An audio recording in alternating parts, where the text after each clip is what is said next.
Donc une fois revenu au menu démarrage de robot, je peux utiliser ici toute une série d'affichages d'attributs, donc les numéros de barre, les numéros de nœuds, etc. Et en particulier celui-là, donc croquis déprofilé, qui va me permettre de vérifier de façon rapide que mes sections ont bien été appliquées à la structure et en particulier avec la bonne orientation. Donc je peux utiliser pour ceci, je reclique là-dessus sur l'option vue, faire une orbite rotation 3D et en zoomant bien vérifier l'orientation de mes profilés.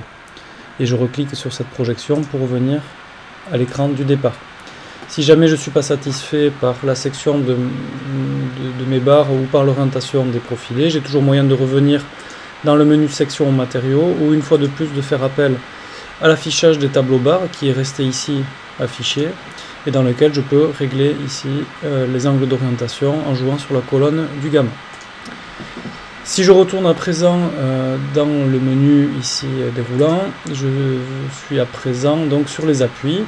Alors les appuis c'est très simple puisque avec 3 appuis ici, appui simple, encastrement, rotule, je vais pouvoir traiter la quasi-totalité des cas de structure de génie civil. Donc je vais par exemple choisir des encastrements et je vais considérer que mes poteaux sont encastrés en pied et je choisis le nœud sur lequel je veux appliquer l'encastrement. Si je me suis trompé, je choisis ici supr et je vais appliquer le nœud sur lequel je veux changer la liaison et j'en remets une autre de mon choix. Je reviens au menu démarrage et avant de passer au module chargement, je vais gérer les liaisons entre les barres. Puisque je rappelle, nous sommes en étude de portique plan, donc les liaisons entre les barres sont des encastrements par défaut.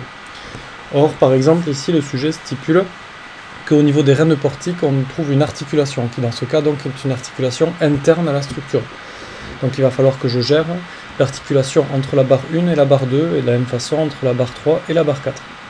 Donc pour ceci, je vais enlever le croquis déprofilé, voilà, pour travailler sur une structure un peu plus claire.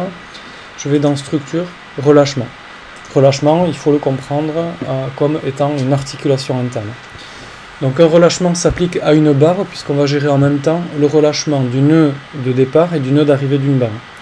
Et le nœud de départ et le nœud d'arrivée dépendent du sens de parcours de la barre, qui lui-même est donné par ici les flèches bleues qui apparaissent sur la barre. Donc il n'y a pas besoin de cliquer, c'est juste en approchant le curseur d'un nœud ou d'un autre, on change le sens de parcours de la barre. Donc par exemple ici je vais appliquer un relâchement à la barre 2, je choisis articulation encastrement, donc articulation pour le nœud de départ, encastrement pour le nœud d'arrivée, et je vais lui dire donc que je vais lui donner ce sens de parcours là, de telle façon à ce que articuler s'applique au nœud 2 et encastré au nœud 3.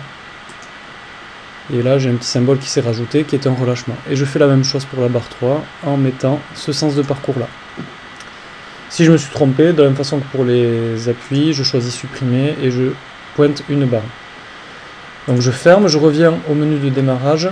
Si les schémas des relâchements ne s'affichent pas, il faut ici aller dans affichage attributs et cliquer sur relâchement. Vous pouvez d'ailleurs enregistrer le modèle pour une fois que vous reveniez sur robot, ça soit mis par défaut. Et on clique sur OK. Voilà.